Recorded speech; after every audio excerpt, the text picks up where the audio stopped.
We often simplify big concepts, don't we? Like, you either have money or you don't. But what if the truth is far more layered, more complex than that? And what if truly understanding those layers could completely reshape your financial freedom? Welcome back to Marginal Thoughts. We're the place where we take these, well, complex topics and distill them into insights that can genuinely transform how you see the world. Today, we're navigating the surprising levels of owing money. It's really not just a simple yes or no. It's more like a journey through different financial landscapes, from the smallest transactions all the way up to the global economy. And this isn't just about numbers. It's about how money moves and how that movement shapes our lives, what we can accomplish, and honestly, how much true freedom we really have. If you find value in these discussions, please remember to like, share, and subscribe to Marginal Thoughts. Your support really helps us keep these enlightening conversations coming your way. So let's unpack this. We talk about financial independence. Lots of people might idealize a life completely free from any financial obligations. Is living strictly cash only truly the simplest, most independent way to operate? It's a common idea, Yeah. definitely. But the reality is quite nuanced. The absolute simplest form, what we could call level one, is indeed cash only. Mm.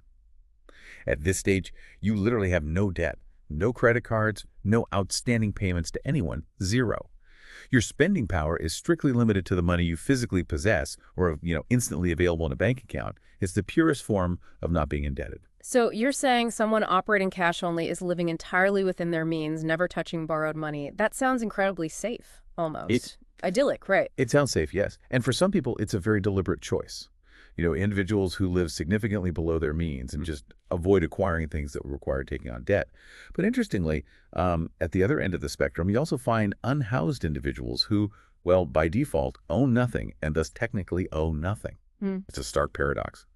While they're free from the burden of debt, they're often trapped by a lack of resources and opportunity. That's a really powerful contrast. So while it offers safety from debt, what's the hidden cost of staying strictly cash only for most people?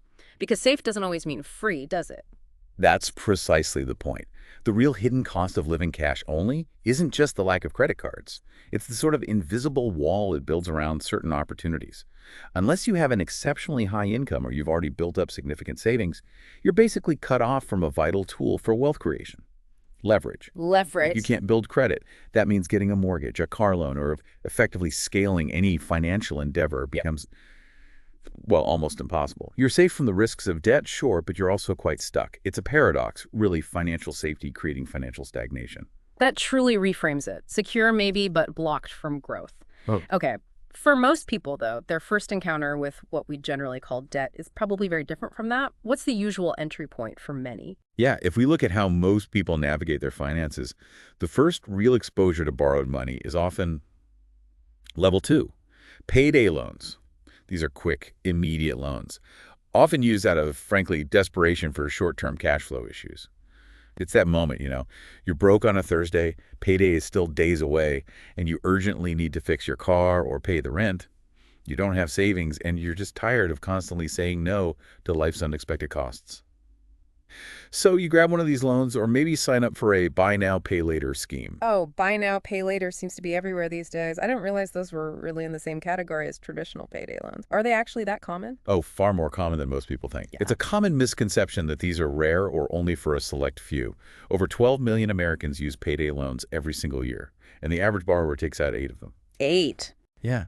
And what's often missed is that the typical borrower isn't reckless. They're often working full-time, earning under $40,000 a year, and already financially stretched thin. This makes them incredibly vulnerable to the sky-high interest rates. For example, some of those buy now, pay later deals can hit you with a shocking 40% interest if you miss just one payment. 40%. I know. It's a common insidious trap. It really shows how quickly a seemingly small, short-term fix can spiral into a deep cycle of dependence. Once you're in, it's incredibly hard to break free. That's a sobering thought, how something meant as a quick fix can lead to such a deep-seated financial cycle. And speaking of cycles, that leads us right into what most of us know all too well. How do these small, immediate loans often escalate into a more systemic kind of personal obligation? This brings us neatly to level 3, revolving obligation. And the most common form of this is, of course, credit cards. You might have tried a payday loan, maybe it seemed okay, but then you find yourself in this continuous cycle. With a credit card, You use it to buy something, the bank pays the seller up front. Then at the end of the month, they send you a bill. If you pay the whole thing off, great, no interest charged. But if you don't, well, they start adding interest charges every single month until you do. So it's almost designed to keep you perpetually playing catch-up if you're not super disciplined. Is that, like, intentional? Oh, absolutely. The credit card company isn't really concerned with what you bought. Their profit comes from you not being able to pay off your balance in full. The entire system is essentially built to keep you slightly behind, generating ongoing revenue from that revolving balance. What's really insightful is the history here. Back in the 1950s, banks were so keen to normalize this that they literally mailed unsolicited credit cards to people. Just mailed them out without people asking. Yep. No requests, no background checks. Bank of America, for instance, famously dropped something like 60,000 of these plastic cards in Fresno, California alone. That's how this type of revolving obligation became so deeply ingrained in our financial lives. And today, the impact is huge. The average American in their 30s carries somewhere between, say, $6,000 to $8,000 in credit card obligations. Wow. It really explains how these tools, which seem so convenient, can become a persistent drain if not managed very, very carefully. It's incredible how a convenience can turn into such a subtle trap. And as these individual obligations grow, they often lead people to even larger, longer-term commitments for common big purchases, right? Which takes us to the next level. That's level 4, financing. This is similar to credit cards, but usually involves much bigger amounts, longer repayment times, and often a greater sense of commitment. It's frequently presented as financing to make you feel like you're making a smart move, like you're investing in yourself, or finally owning something important. You might say, I own a car, or I furnish my apartment. But it works much like a credit card.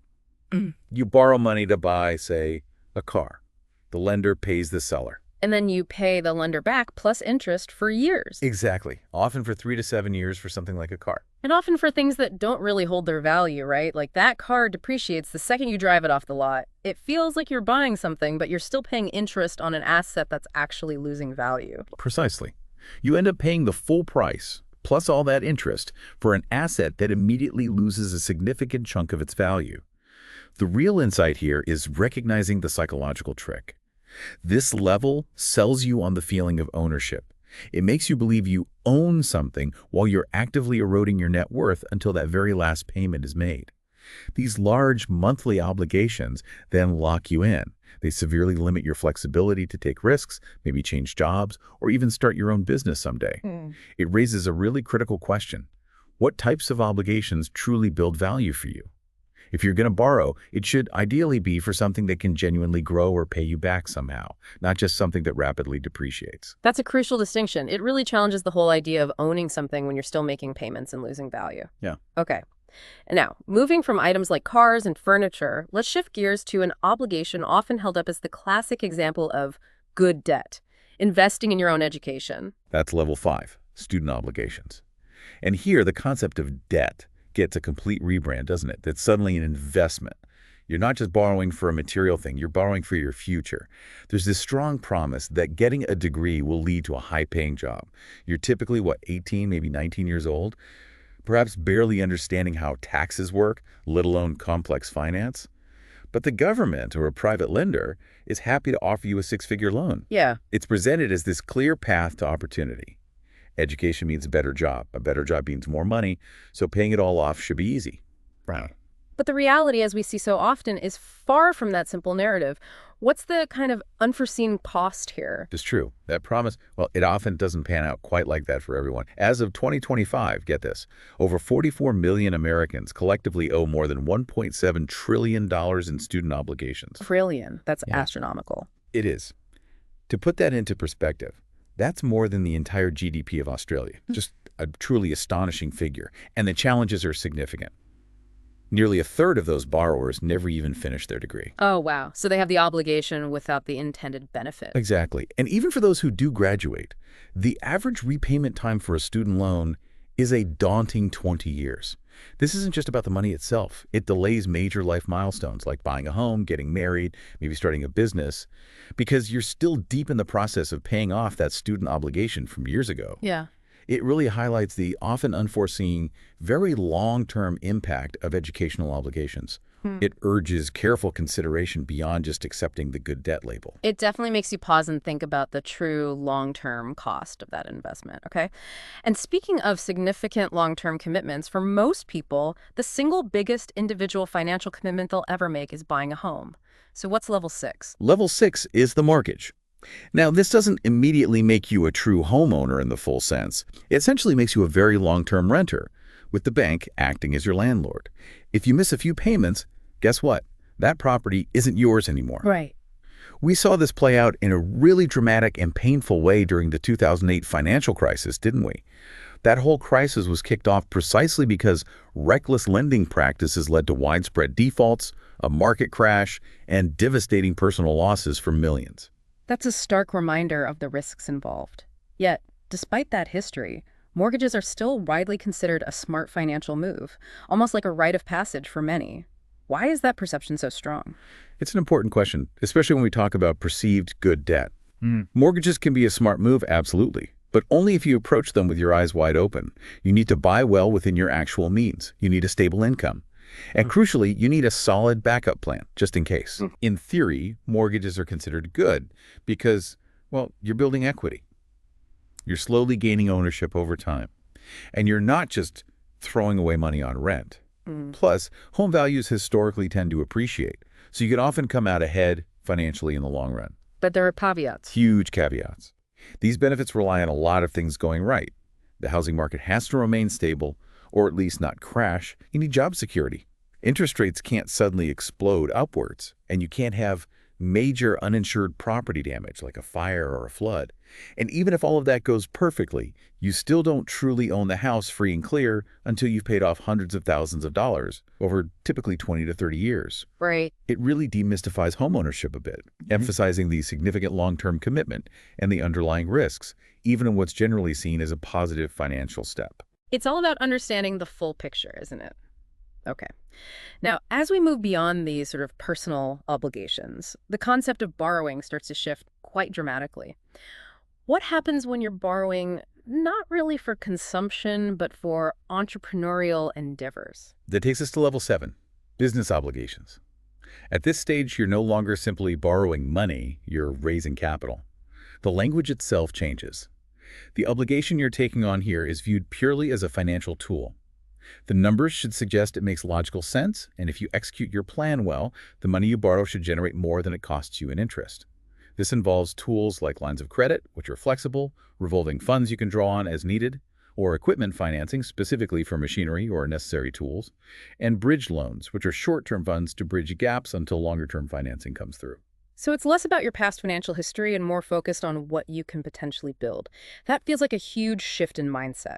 It truly is. Personal debt is often based on your past reliability, how well you've paid things back before, but business debt is fundamentally based on your potential.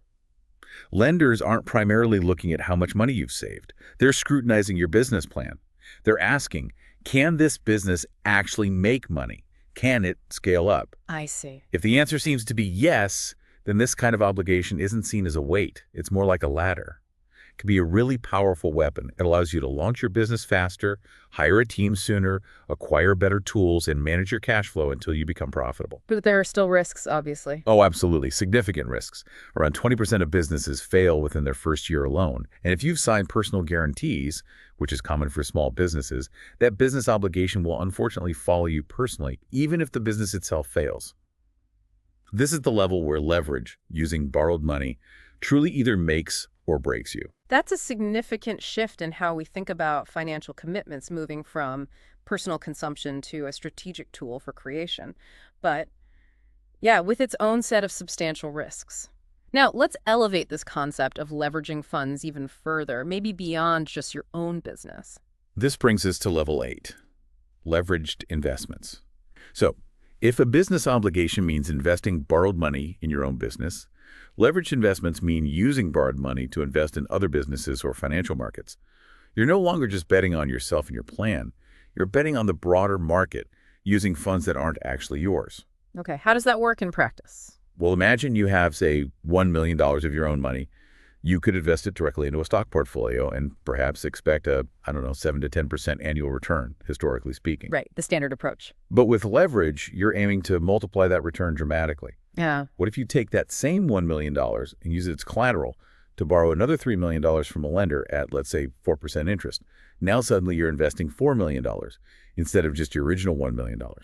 If your investments yield that same 10%, you're now making $400,000 in profit, not just $100,000. You subtract the interest on the $3 million loan, which is about $120,000, and you're still left with $280,000 in profit. Wow, so nearly triple what you would have made just using your own cash. Exactly. That's the power of leverage. The critical catch, though, is that leverage magnifies both gains and losses. Ah, right, the downside. If your investments go down by just 10%, you're not losing $100,000 on your initial million. You're now down $400,000 on your total $4 million investment, and you still owe the bank their original $3 million loan back, plus interest. Ouch. Yeah. It clearly shows how financially sophisticated individuals and institutions use borrowed funds to amplify returns, but also how dramatically it can amplify risk. A relatively small market downturn can become devastating very quickly. So the higher the potential reward, the greater the potential fall. Okay, this concept of leveraging funds seems to scale up even further to how even massive companies operate and grow. What's level 9? Level 9 is corporate obligations. There's one thing that almost all companies absolutely need to survive, even the most brilliant, innovative ones, and that's cash flow.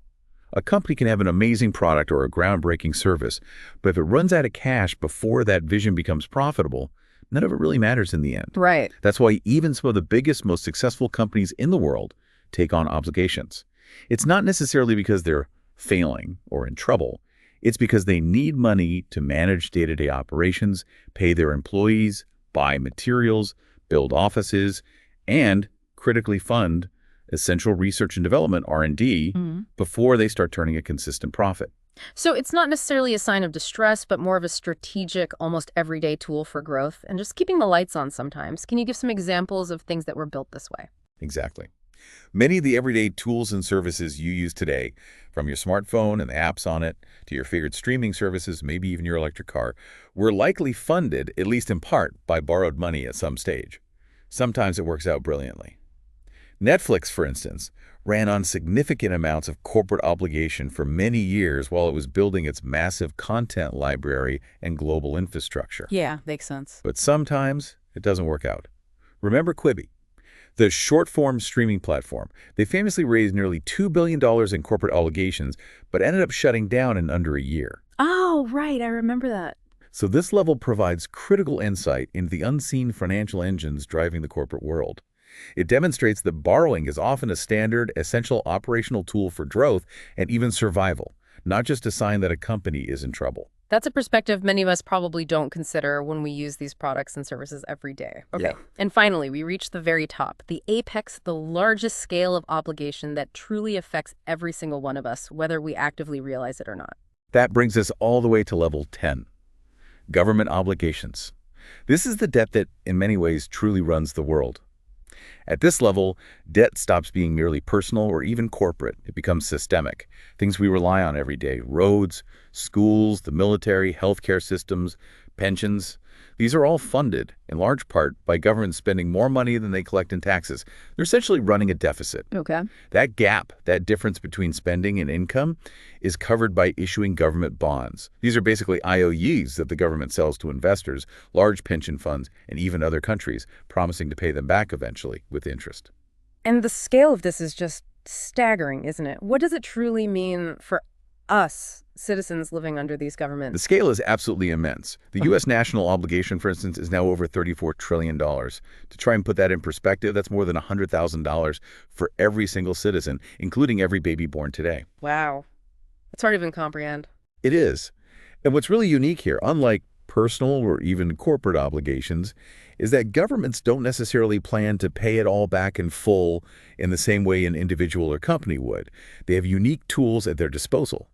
They can, within limits, print money, they can influence interest rates, they can simply roll over old obligations into new ones, and they can even try to renegotiate repayment terms on a global scale. So it's a different ballgame entirely, but it's not without consequences, right? Absolutely not. It doesn't mean there aren't consequences. As the national obligation grows, So do the interest costs, just to service that obligation. And that interest payment eats into the national budget, meaning there's less money available for other things like social programs, infrastructure improvements, or maybe even tax cuts. When an individual defaults on a loan, it primarily hurts them. When a large company defaults, it makes headlines and hurts investors and employees. But when an entire country defaults or even comes close to it, you feel that ripple effect across the entire world economy, impacting practically every citizen in some way. It really highlights how deeply national budgets and global economies are shaped by these massive systemic financial commitments. So, what does all of this mean for us? We've just journeyed through 10 really fascinating levels, haven't we?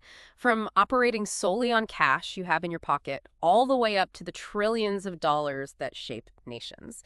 It really reinforces that this idea of financial commitment or debt is far more nuanced than just a simple concept of having it or not having it. We've all heard that saying, you have to spend money to make money. But what we often miss, I think, is that the kind of financial commitment you take on fundamentally shapes the life you actually live. When you take on financial commitment out of desperation, maybe like those payday loans, it costs you freedom. It can trap you in these cycles that are incredibly difficult to escape. But when it's used with clarity, with control, it can actually be a powerful tool. It can buy you time, it can buy you ownership eventually, and it can potentially buy you long-term growth. The goal isn't necessarily to be completely free of all financial commitment. I mean, for many people, that's not even possible or maybe even desirable in today's world. The goal instead might be to stop borrowing from your future self out of sheer necessity, because that is what most obligations really are, aren't they? They're like a loan from your future self, hoping that future you will be in a better position to deal with the consequences later on. Some people, sadly, never stop borrowing from that future self. Others learn to turn that financial pressure into something productive, maybe even empowering. And then there's a rare few who manage to build their lives in such a way that their future selves don't need to clean up any financial messes for them. They are genuinely fine looking ahead. We really hope this exploration has given you a fresh perspective on what is, let's face it, a fundamental part of our financial lives. What stands out most to you from these 10 levels? We'd love to hear your thoughts, so please share them in the comments below. And if you found this conversation valuable, make sure to subscribe to Marginal Thoughts for more insights like this. Until next time, keep exploring, keep learning, and definitely keep asking those deeper questions.